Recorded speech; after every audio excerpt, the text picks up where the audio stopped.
Welcome to Season 2 of Red Sox Digest, the only show where pain, sarcasm, and false hope collide nightly, like a Masataka Yoshida ground out to second.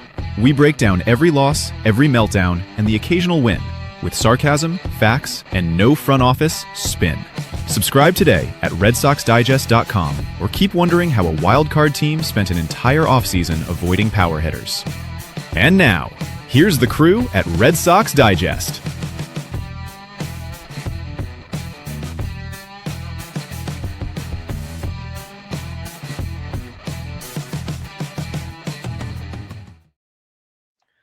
Good evening, sports fans, and welcome to another edition of Red Sox Digest. I am your host tonight, Jim Delfino. And let me just say this right out of the gate. Hosting this show right now is like being the public relations guy for a dumpster fire that keeps winning most flammable organization of the year. I mean, seriously, I wake up one morning knowing I have to come on here and explain this team to you like it's a functional professional operation. It's really not. It's a circus run by clowns who occasionally remember they're supposed to be baseball players and baseball executives and owners. One night they look like they've never held a bat before. The next night they score 17 runs like they accidentally found the Astros' old recycling bin. And then today they give you just enough confidence to keep you from completely walking away. This isn't a baseball team.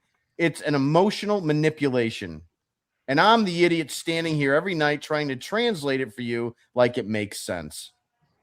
Joining me tonight is Nick Face. And if you've never seen Nick on Twitter, imagine a guy who doesn't even wait for the game to end before he's already furious. Nick wakes up mad at this team. He brushes his teeth mad. He logs into Twitter and immediately starts throwing verbal haymakers.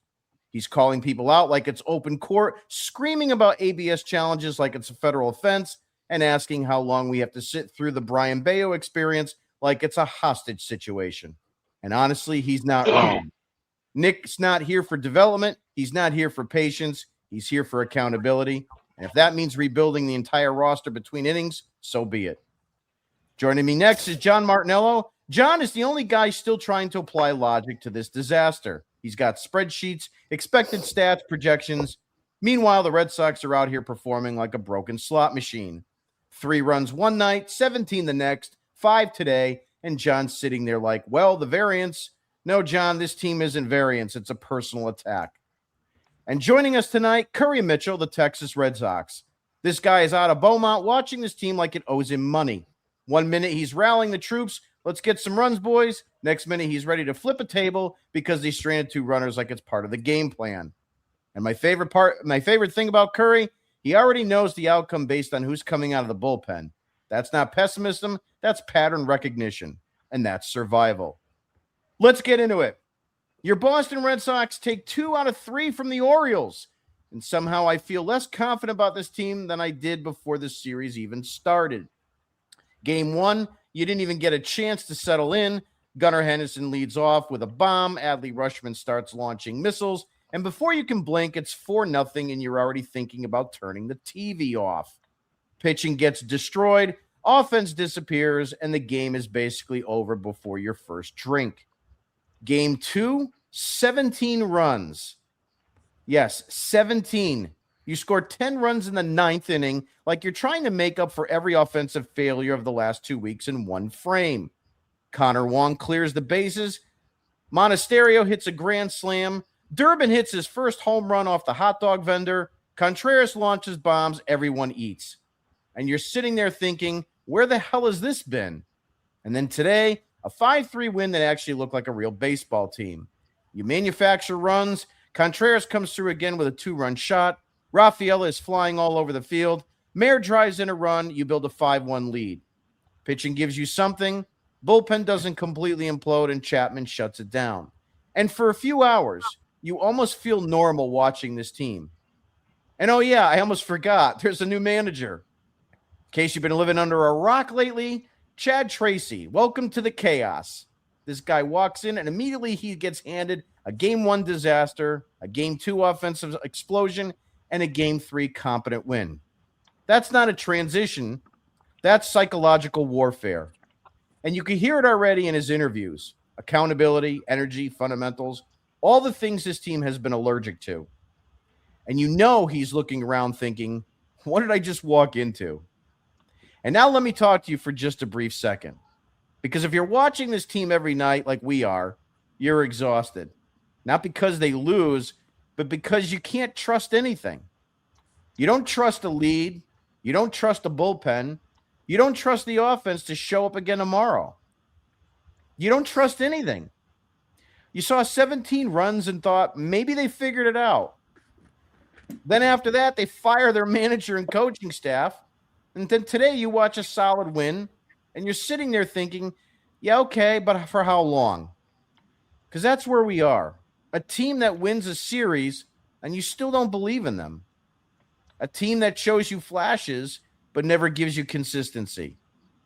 A team that keeps pulling you back in just enough so they can ruin your night again tomorrow. So, yeah, they take 2 out of 3. That matters.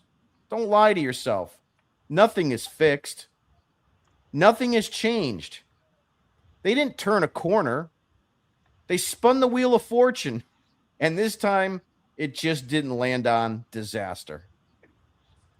I've said enough. It's time for us all to face the facts. It's time for Face the Facts, where excuses get laughed out of the room, your feelings are irrelevant, and your opinion probably doesn't matter. No spin, no cope, just the facts. And now, your esteemed host, Nick Face.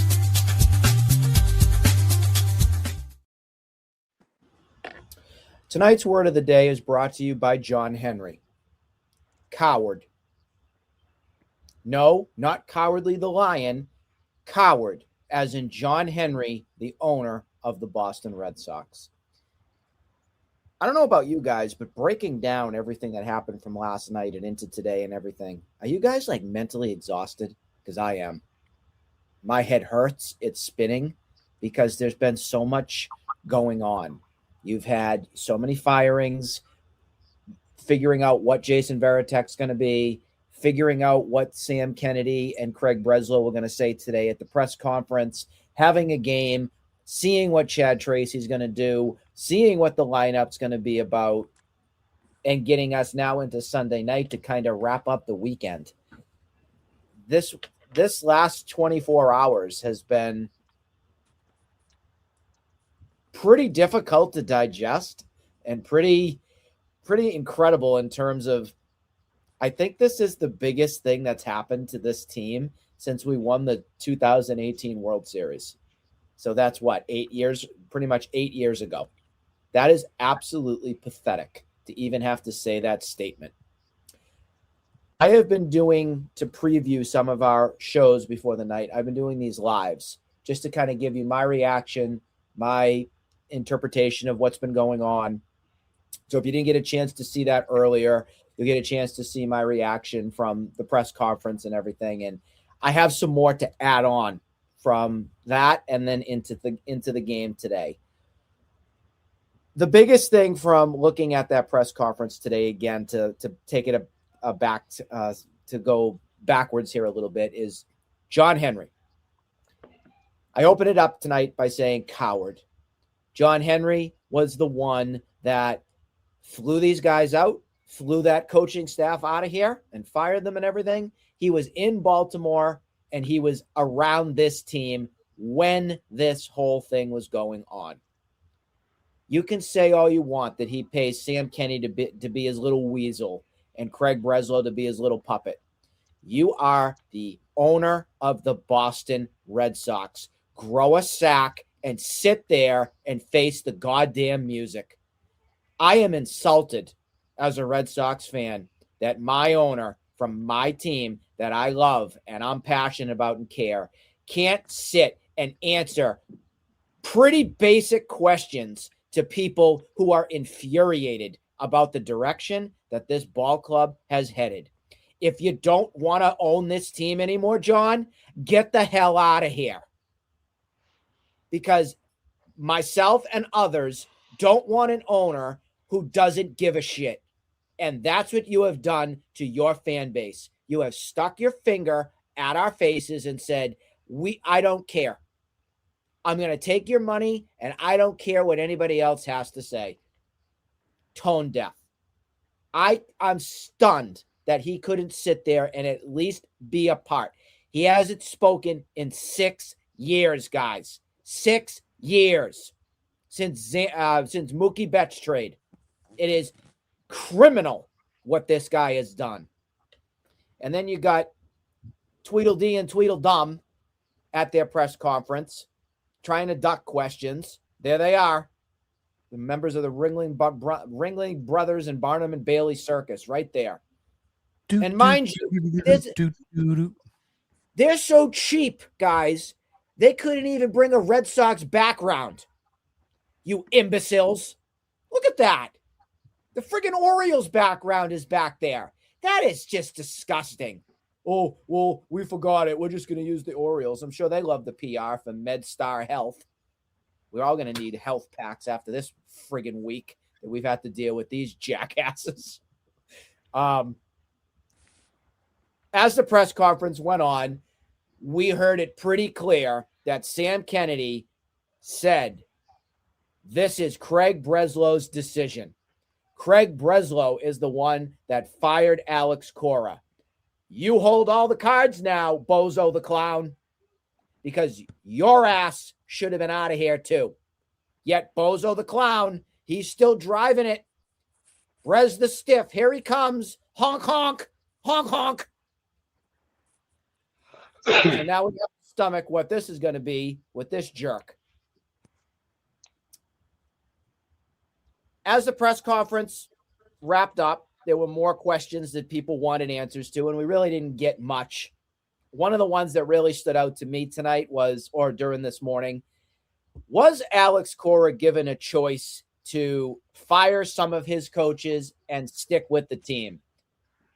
And I don't know if you guys saw that reaction from Breslow, but that was the most uncomfortable interaction I think we saw from the press conference. And he felt like he wanted to go and punch. I think it was Sean McAdam who asked the question. That one struck a nerve. Mm-hmm. Play it back and you see it. You'll see him weasel in his chair. Oh, you just asked me that question? But that's what he did. He couldn't really face the music on that one. So that one stood out to me quite a bit.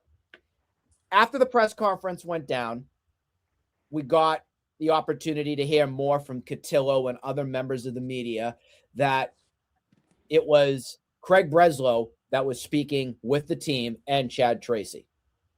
Sam Kennedy and John Henry didn't have the galls to go and talk to this organization and team about what the Evan Levin F just happened with this organization, which triggered quite some comments from players like Garrett Whitlock, wants to know what the hell direction we're going. Trevor Story has no clue. He was the most upset, rightfully so. I don't really care if he's mad because he's hitting $1.98, so he can go collect his pine needles on the bench.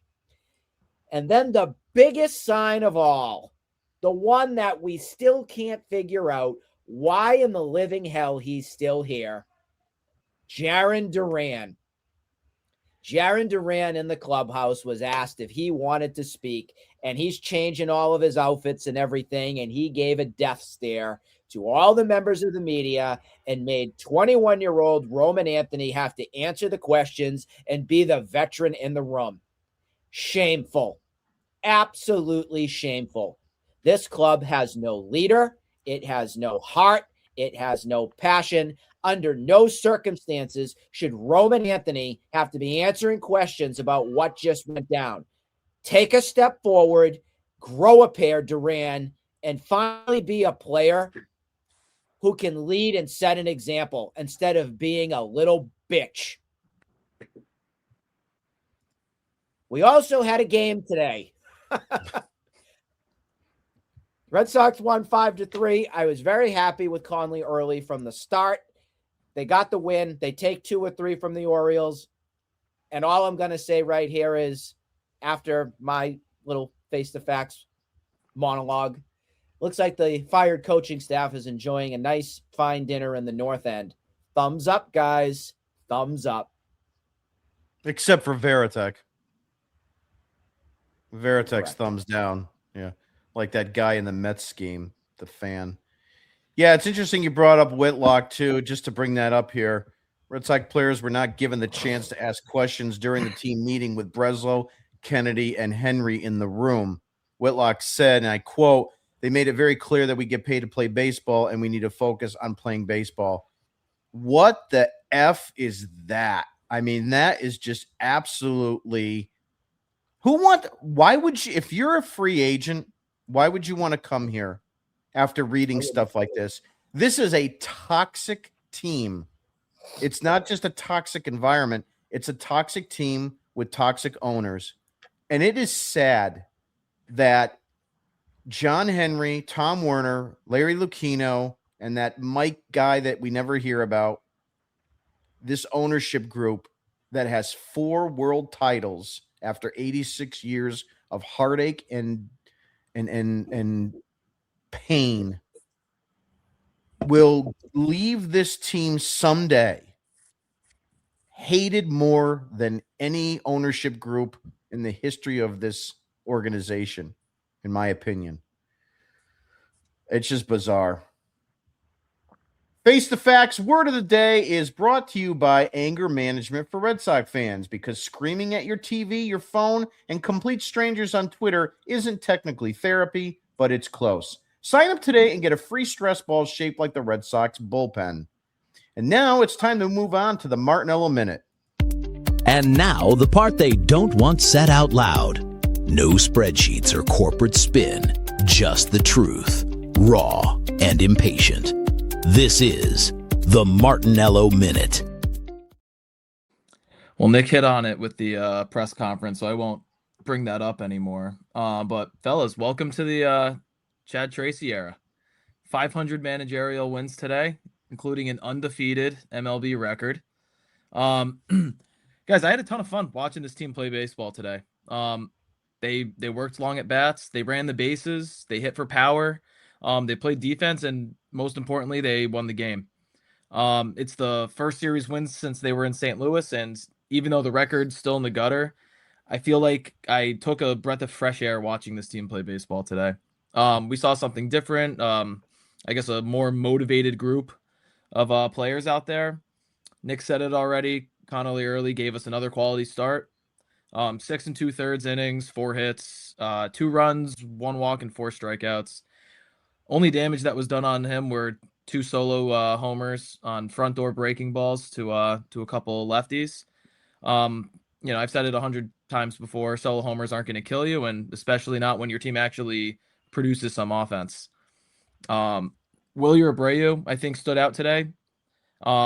His swing looks a lot shorter, and I know the stats from his stat sheet today is not going to wow anyone, but he smoked the ball all over the place. They just got caught. He had 1 in the first inning, absolute rocket that I saw some tweet saying that ball hit that batted ball in within 1 or 2 miles an hour and within 1 or 2 degrees of launch angle, has been hit like 170 times this year. 110 of them have gone for home runs, 130 for hits, and his, of course, gets caught. So, he got robbed, but he was smoking the ball all over the place. So happy to see that out of him. And he, again, hitting well against left-handed pitchers. Now, obviously, it's not all sunshine, sparkles, and whatnot. There's still an outfield problem. We still have 18 guys employed to play out there. There's still a concern with pitching. And again, obviously we haven't seen Whitlock in a little bit, but he looked rusty out there today. And this team still hasn't won 3 games in a row all year. And now, of course, too, it looks like that there's going to be a real divide between some of these players, more so all the guys that are older than 26 years old in the front office. So that's something that we have to look out for. But, it's nice that, they won the game, and I'm finally going to have a night where I go to bed without, 10,000 tweets of Red Sox drama. So, I'm a happy camper today. And to finish up, I'm not going to say what transpired over the past 24 hours or so is going to catapult this team into some crazy winning streak. But, what I noticed today is all these young guys, all the guys age 24 and below, they looked relaxed on the field. They looked relaxed at the plate. And especially in the dugout pregame, everybody looked loose.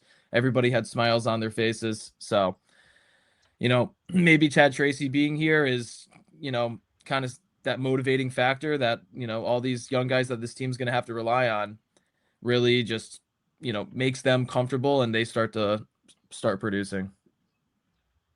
Well, like we talked about last night, whoever you were going to add as an interim manager, he's the best choice because he's seen most of these guys, if not almost all of them. Even Whitlock even mentioned how he, was with him a little bit, during his rehab assignments and so forth from injuries. So, even some guys that came over, they had an interaction with him. So he's not a complete stranger to the organization, not knowing anything. So he came in and he would be, your absolute best choice as a replacement, at least on that interim basis. So we'll see how it goes. Again, like you said, a lot of young guys. So they're probably going to say what they say about Cora, on one side, and then quickly just move on and say, listen, Tracy's a pretty good dude and we don't mind playing for him. The Martinello Minute is brought to you by Spreadsheet Depot, where every collapse can be explained with advanced metrics that somehow still don't feel like making you any better. Spreadsheet Depot, because expected wins don't count on the standings. And now we're going to switch gears to a new segment. So here we go. From Beaumont to Boston, when the takes get hot, he turns up the heat. It's Curry's Spicy Cookin', where the takes are hotter than a Fenway fastball.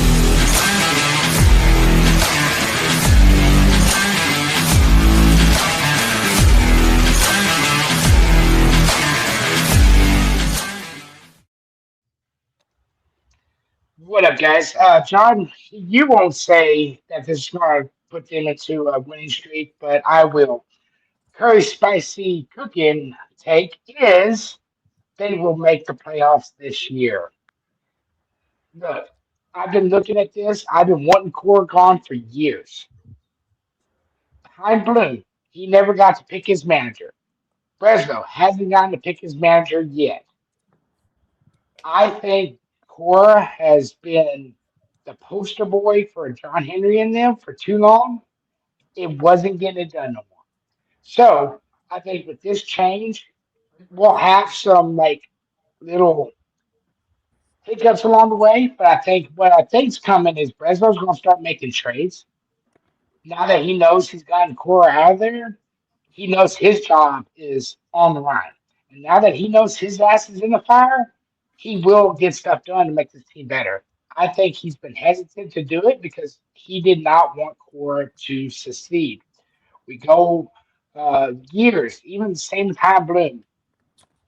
The team was developmental, right?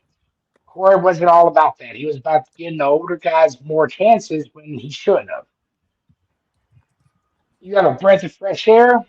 And Tracy, I'm very excited to see what he's going to do with this younger team. And then today's story being out of lineup, dude, I actually loved it.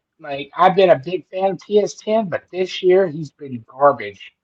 He has 4 errors this year. He can't hit a beach ball. He is just lost. He can't make the basic plays defensively. You can be a good defender and a poor hitter, but you can't be both. And he has been both. So I don't know what is going to happen exactly. I think Duran will be traded. I think Bayo will be traded. I think with Tony looking as good as he did, Early's been looking really good all year. Crochet's had a couple of hiccups, but I know he's going to find it again. Ranger Suarez, I think he's going to be a back-end starter. And then you can pick your fifth one. You have Gray, you have Sandoval coming back. You have so many different people. I don't know, man. I think with the young pitcher we got, I think everybody A6. Did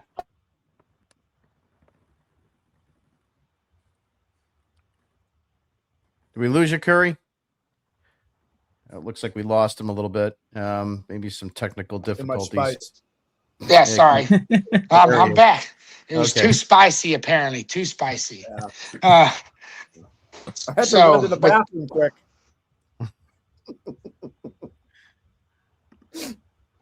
yeah, with everything going on, it got a little too hot in here, I guess. But that's my spicy take is, man, I think that this will, I think we will see some winning baseball. They will go back to the basics, put bat on ball, learn how to make a educated throw, not a stupid throw. I think that it'll happen. I see Nick. He's like, he's just like, what is this guy talking about right now? Hey, remember, I'm supposed to be the optimistic one, and I'm still trying to be it. And I think that with the new manager, I think we will be more optimistic about making the playoffs. Nick, come on now. I mean, I look, we watch this team because we want to see a team that wins. We don't want to see a team that loses. And we want professional baseball. We want good quality baseball, and we're not getting it. So we'll have to see how it goes. But Curry Spicy Cookin is brought to you by 4-Alarm Bullpen Hot Sauce. One drop and everything falls apart fast, just like a Red Sox late inning lead. Warning may cause sweating, panic, and sudden loss of confidence. Want to switch gears a little bit and go to some takes and talking points. Number one we will do is Chad Tracy's first managerial test, manager or babysitter. Chad Tracy walks into his first series and gets a team that scores 1 run, then 17 runs, then 5 runs. This isn't strategy. This is damage control. Game 1, the team looks lifeless. Game 2, offense explodes historically. Game 3, competent, controlled win. Is Tracy here to actually fix this or just manage the chaos? John, I'll start with you. I think a little bit of both. The winning side of things, listen, at the end of the day, the Red Sox franchise, the ownership group, John Henry, Craig Breslow, all of them, they all want to win. Craig Breslow knows damn well that his job's on the line next if this team doesn't win. So, of course, they're always going to have the goal of winning baseball games. But from the damage control side of things, I think that's maybe a little bit more of the reason that he is here. Because, as I said a couple of minutes ago, this team has a ton of young talent. And obviously, Alex Cora wasn't the right guy to manage these young players and to make them productive, to turn this team into a winner. So, Chad Tracy's obviously brought in now to handle all the young guys and to be their mentor, be the voice or be just the guy that they can go out and speak to and talk about these things that these, young guys just weren't able to speak with Alex Cora about, or Alex Cora wasn't able to kind of, what's the word, agree with, or, see the same side of things that, all these young players are going through. Because listen, these young guys aren't the same type of young players that came up into this league 10, 15 years ago. Mookie Betts kept his mouth shut. He didn't talk much. We didn't see the side of Mookie Betts that we see now until he got to LA and he was that vet in the league and, had nothing else to prove. So I think Chad Tracy is going to be, obviously the damage control, but he's won a lot in the minor leagues. He's been a winner down there. That's why everybody talks so highly about him. So, I think he could get the job done up here as well. Nick, you're next. What's your thoughts on Tracy? Is he someone that actually can fix this, or is he just the next babysitter?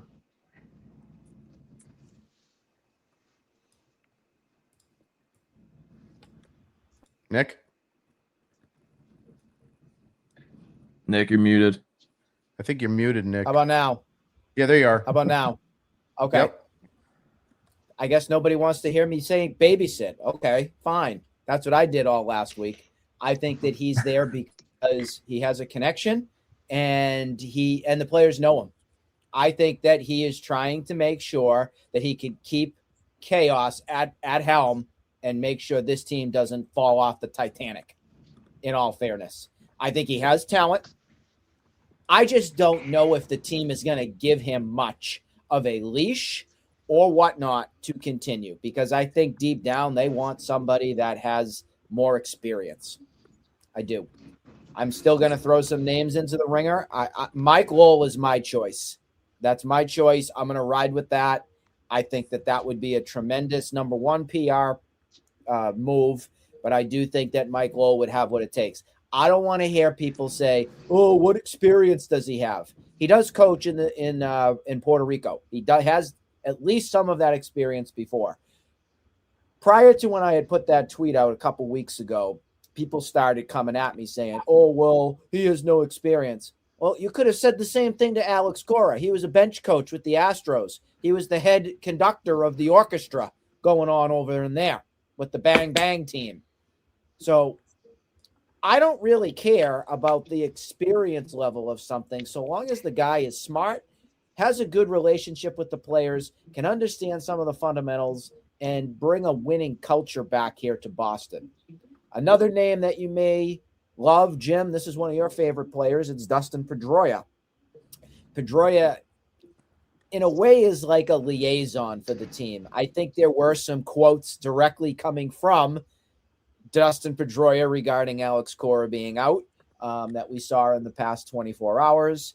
The question is, he's in Arizona. Does he want to walk? Does he want to step away from his young family and watch the kids and everything play? I don't think he's ready for that yet. Everybody wanted Jason Varitek as their next manager. Obviously, that's not happening anytime soon after this, because Varitek's probably going to have to now go to another organization to figure out whatever he wants to do and work his way up the chain.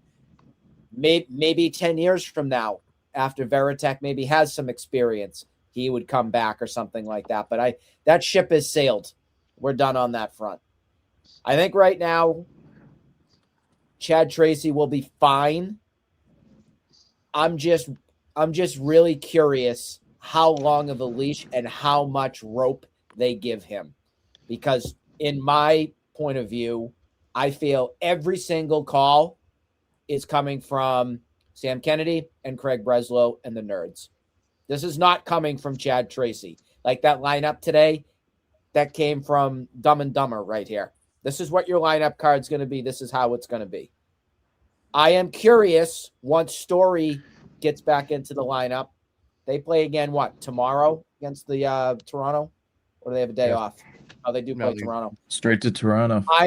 I am curious to see if Trevor Story moves over to second base. I think that's the biggest question that we'd like to see answered right now. We don't have an answer for that right yet because no one's come out and said anything.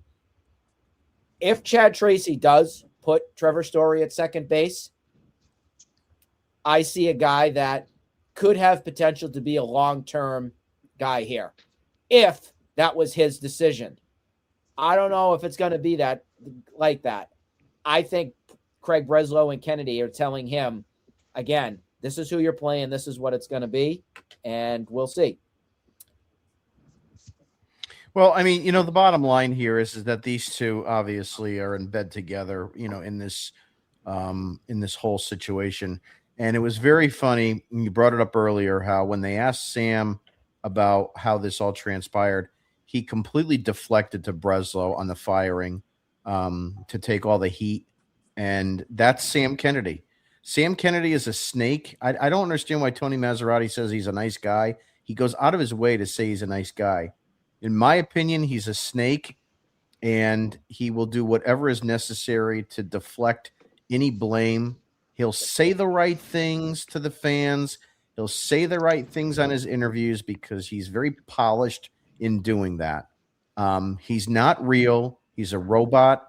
And until you get rid, I honestly think Henry wouldn't get as much slack and as much blame if Kennedy wasn't the guy that was in the position he's in.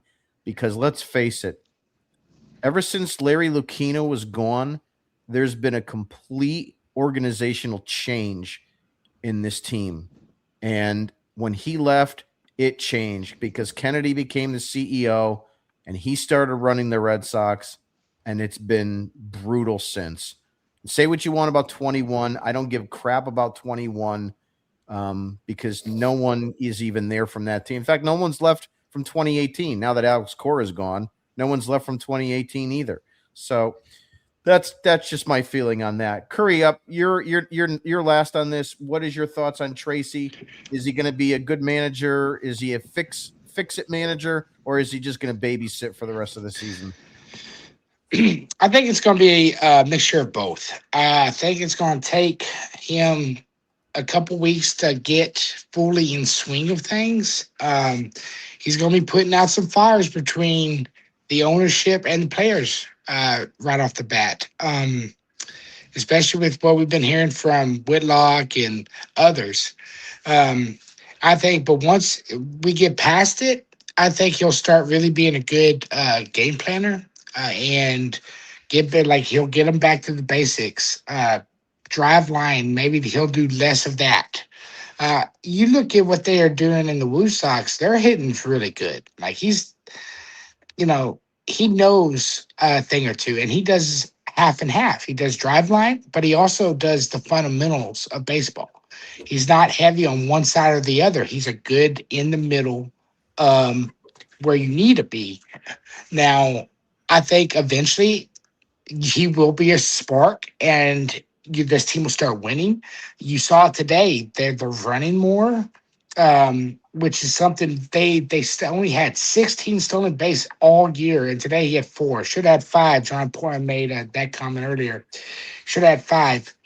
Now, if you do that, you find ways to score runs. You got to start in pitching that you got early, Crochet, Tolley. I think those 3 are going to be elite by the end of the year.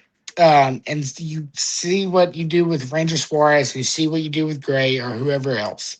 I do believe that he will be a manager next year, no matter what, in the major leagues.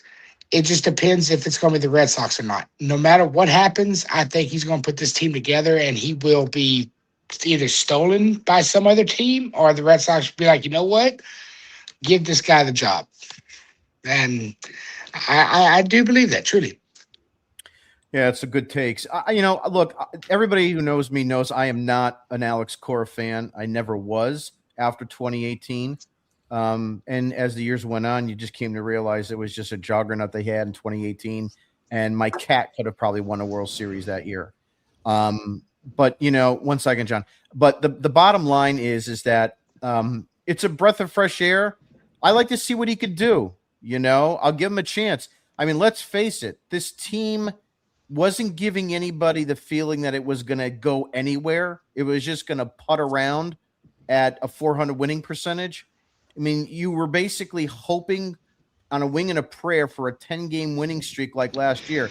And let's not lose sight of that. If they didn't have that 10-game winning streak last year, they don't make the playoffs. So you can kiss that entire, cancellation of consecutive years without a playoff caliber team goodbye if you don't have that 10-game winning streak. And that came at the hands of some pretty bad teams at that point. And so if you weren't going to get that this year, you were going to putter along. So why bother puttering? Obviously ownership wanted to do this bad enough that they were willing to eat $14 million to pay Cora to sit home or manage somewhere else. So it was important enough for that to happen. So to your point, will he be the manager going forward? I think if he turns his team around in some way by the end of the year, perhaps they offer him a contract so that he doesn't go into, the potential offseason, unsigned. But we'll see how he does, and that's going to dictate. You're not going to get anybody else. I know interim managers can be a few weeks or a few months until they find someone, and, Breslow starts interviewing people. I don't think that's going to happen. He's here to finish off the season. John, you had a John and then Nick. Go. Yeah, I mean, kind of the way I see this is if Craig Breslow has a job here next year, I think that Chad Tracy is going to have a job here next year. And on top of that, he's they're related. They're related. They're brothers.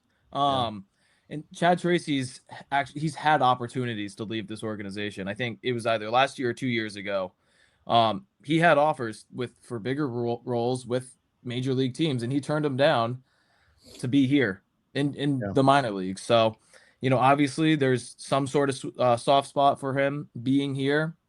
So, if he earns it, I absolutely have no reason to say that he shouldn't be the guy managing this team. Nick, you had a comment. I was going to say the only way that Chad Tracy keeps the job, I don't even look at it as if Breslow stays. It's based on the players. Mm-hmm. If the players don't do well at all, and we go down this path of being one of the worst teams in Red Sox history, he's gone. So it's one of those situations where either the players shake it up and figure it out and learn how to play baseball again, or Breslow and Chad Tracy is out of here. I don't know which one I'm rooting for right now, guys, to be honest with you. Well, if we get another mediocrity, almost make it, barely do, that means Kennedy's still here. That means Breslow's still here. Everything stays status quo, and we're back to square one again.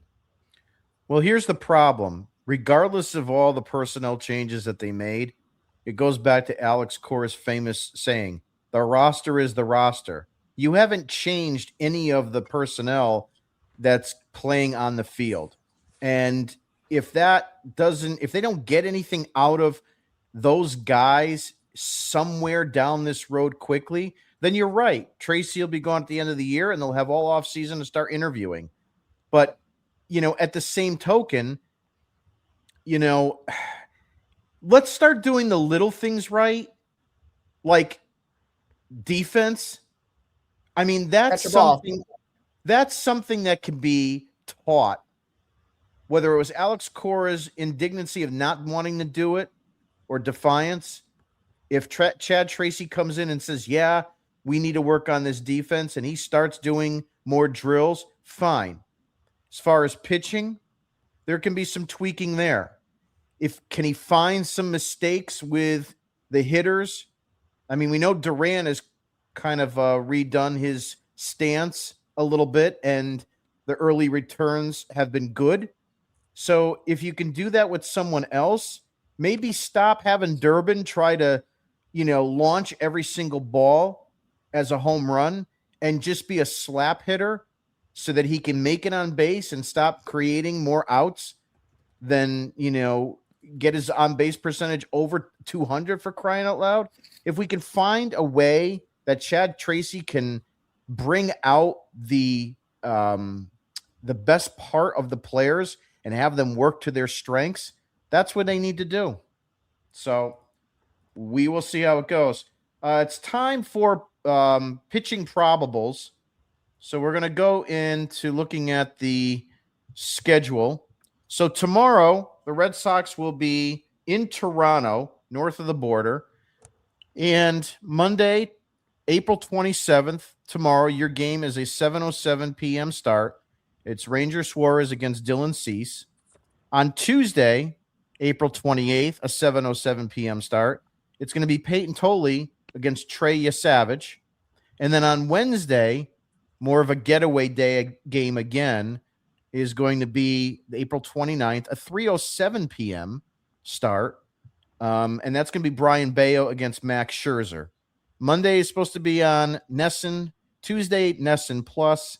And it looks like Wednesday is on ESPN and on Nesson. So, Nick, I'll start with you. What is your predictions for this 3-game series? I'm going to call the Blue Jays sweeping the Red Sox. I'm going that end because I think the Blue Jays still are a far superior ball club than the Red Sox are right here. I have no faith in Brian Bayo on Wednesday, so that's one thing. I think that we still have a lot of figuring out here to do on the direction this team is going, the adjustments that are going to get made until I see for a full scope of what things look like over the long haul. I'm not going to have much faith in what this team's going to look like right now with getting W's. I can't. Could they sneak one through? I guess. Like today, I looked at that as a step in the right direction. I think the Red Sox are a better team than the Orioles, but I do not see the Red Sox being a better team than the Blue Jays. I mean, let's be real. This team was Game 7 outs away from winning a World Series. And you want me to come on here and you want me to say, oh, yeah, I think the Red Sox are going to sweep. I think the Red Sox will take 2 of 3. I'm not going to do it. I'm not. So I think that we'll see a painful series here against the Blue Jays.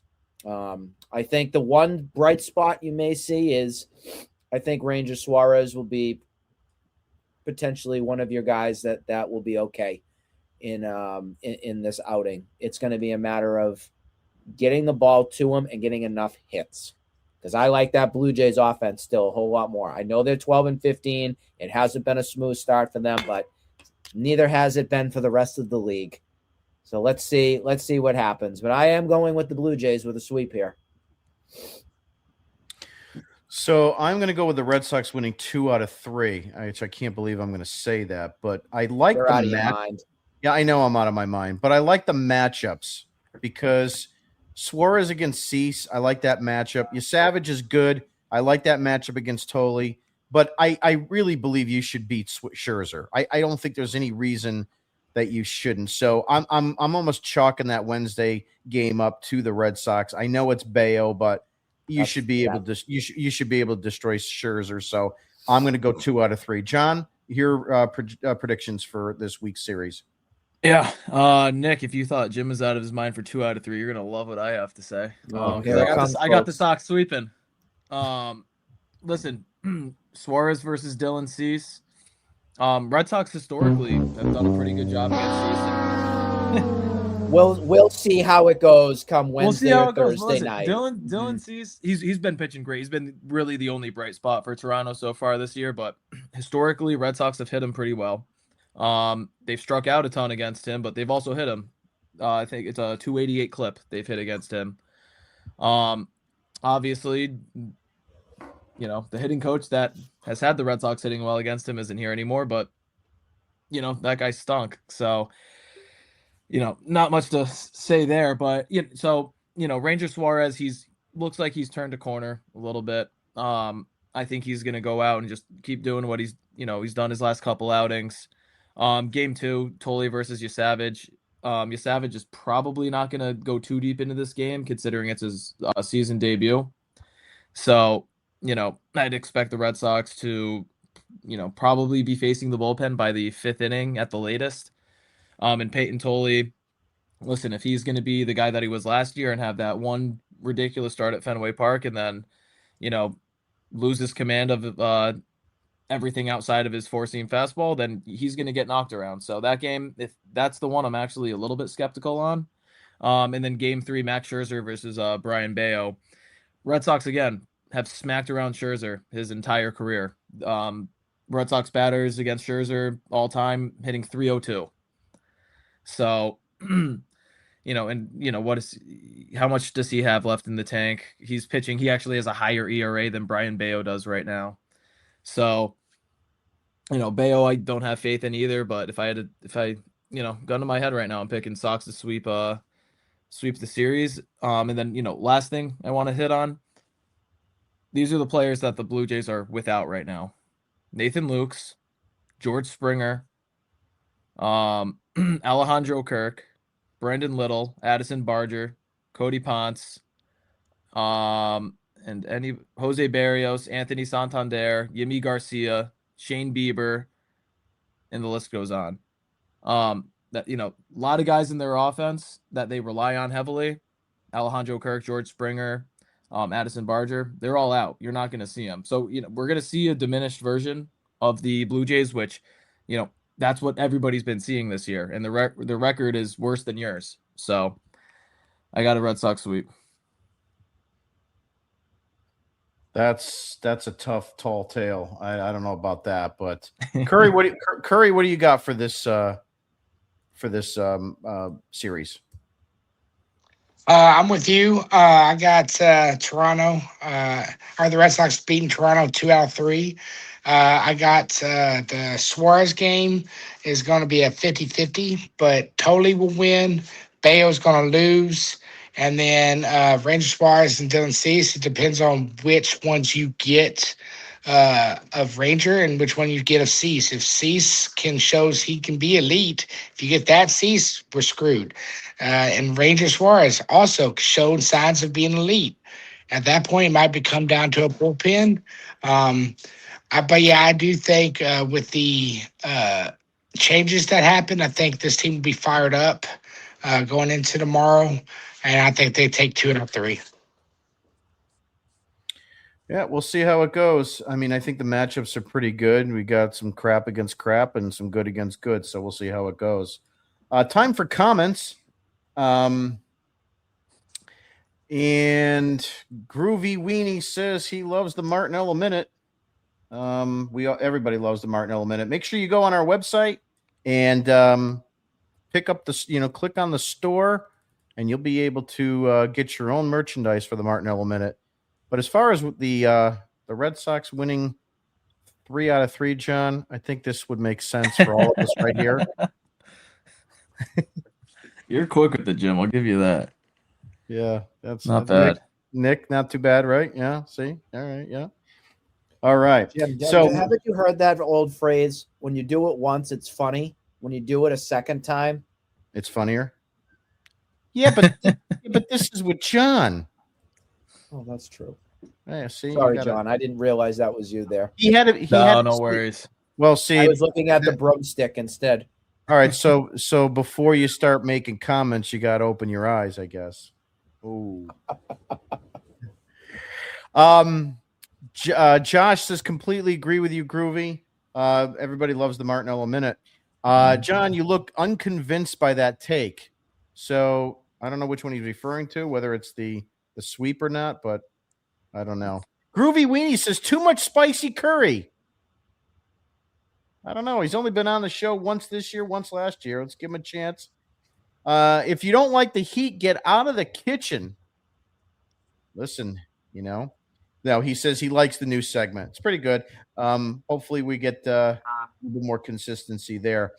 Tilly says the worst thing that could happen is the Sox turn it around enough to sneak into the playoffs with the final wild card, and Breschu, he calls him, interprets this philosophy as successful.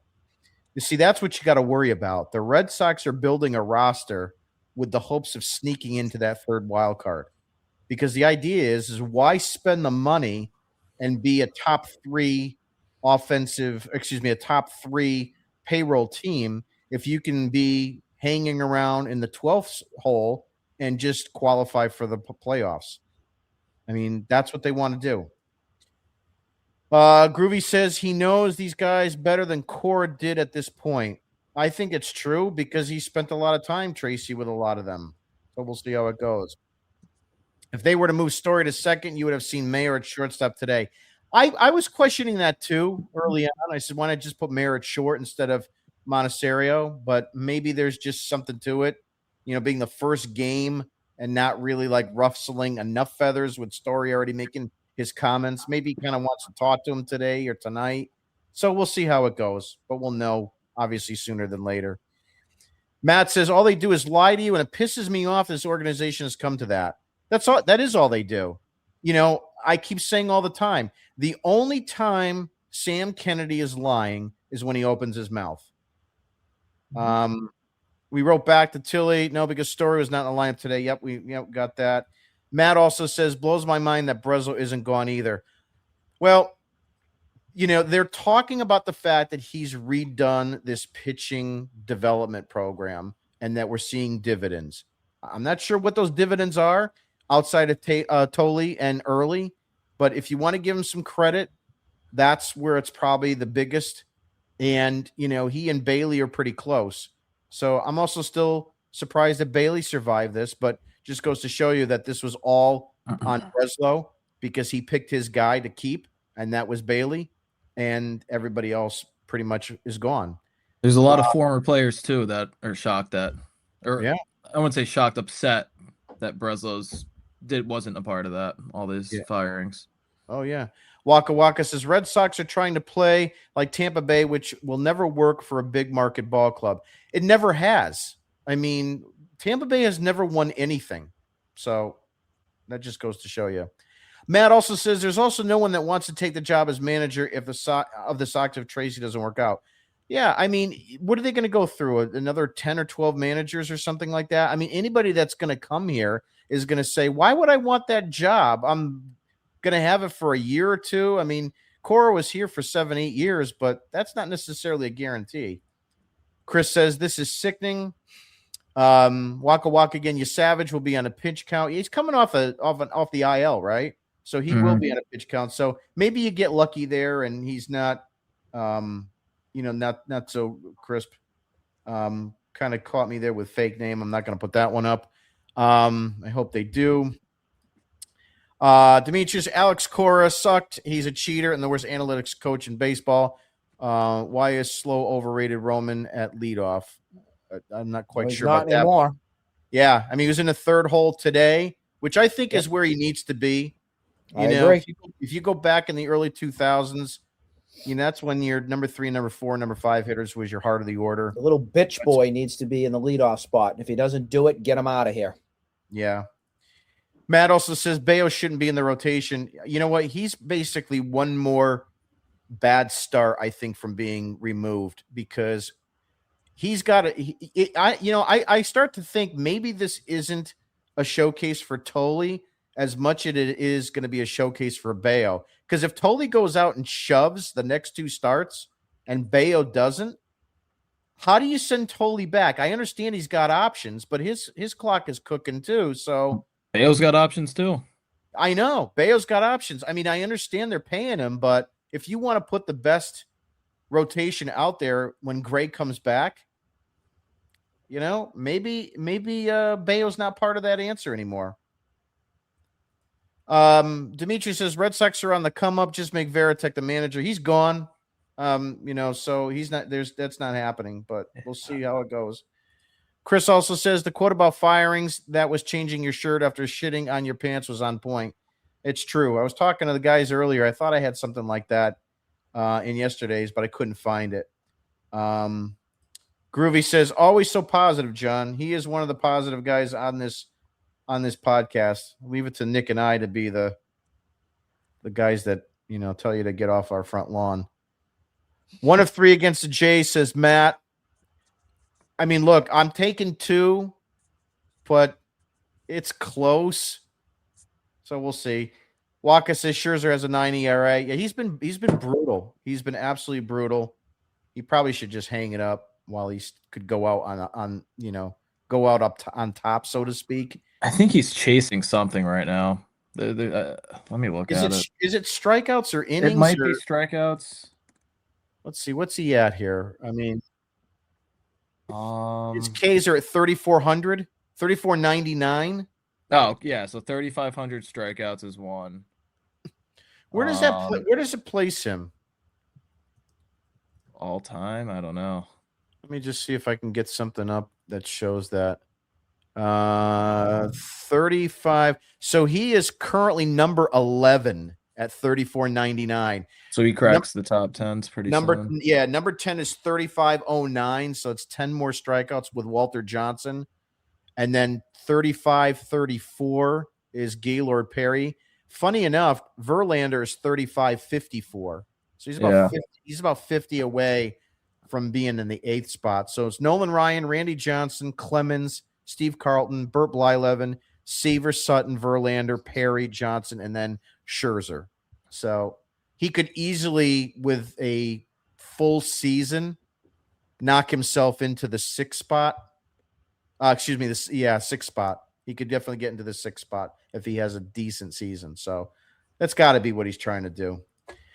Red Sox are trying to play like the Rays, which never works out for a team like the Red Sox. We covered that a little bit earlier. Red Sox to the playoffs was the take. Okay. I don't know about that. You're going to have a really big turnaround in order for that to happen. I just don't see it. The entire AL, except for the Tampa Bay and New York, is horrible this year. Was the Red Sox year to make a playoff push, and they absolutely ate shit out of the gate. It's 100% accurate.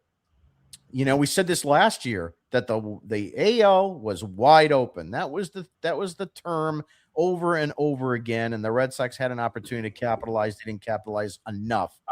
But you go into this offseason, and you had 2 rules that you had, or 2 things that you need on your shopping list: a number 2 starter like Joe Ryan, and a right-handed power bat to complement Bregman. And they didn't do any of that. And then they wanted to go back to pitching and, defense or run prevention, which hasn't worked. Amazing for a guy with his build. I guess he's talking with Scherzer. I'm not quite sure, but we'll see where we go from that.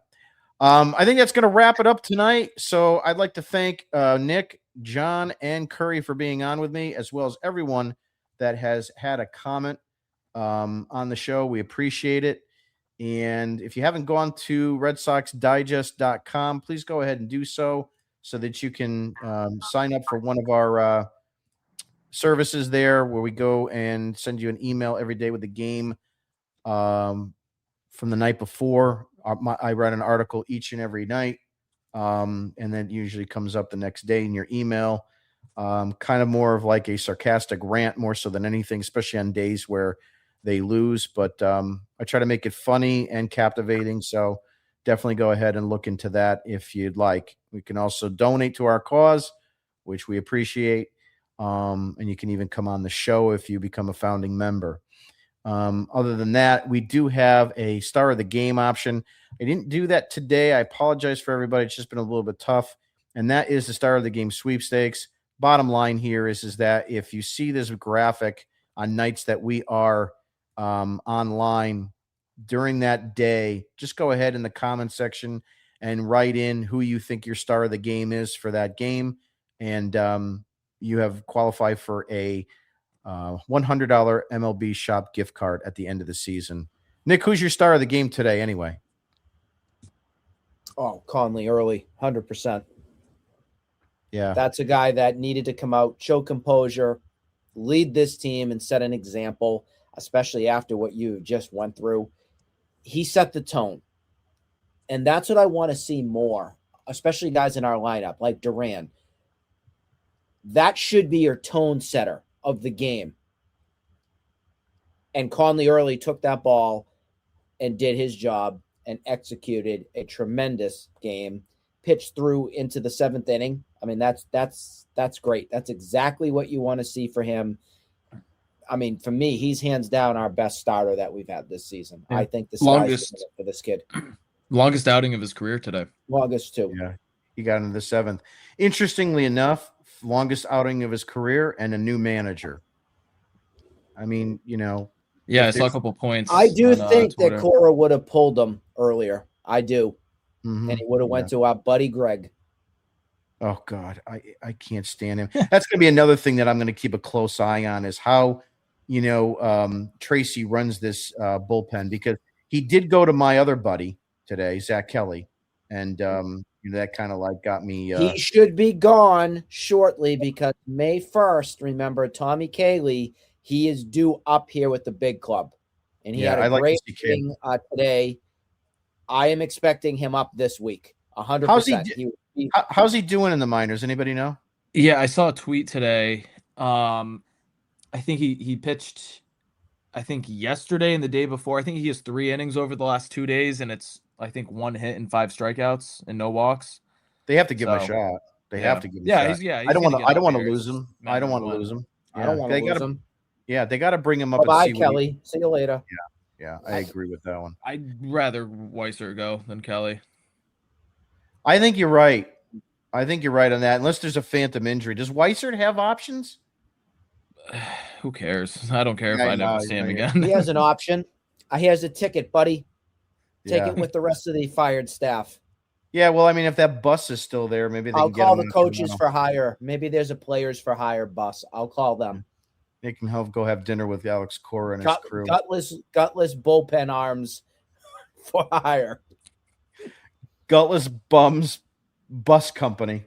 That's going to do it for tonight. We will see you Wednesday night after the 3-game series with Toronto. Have a good week, everybody. Take care.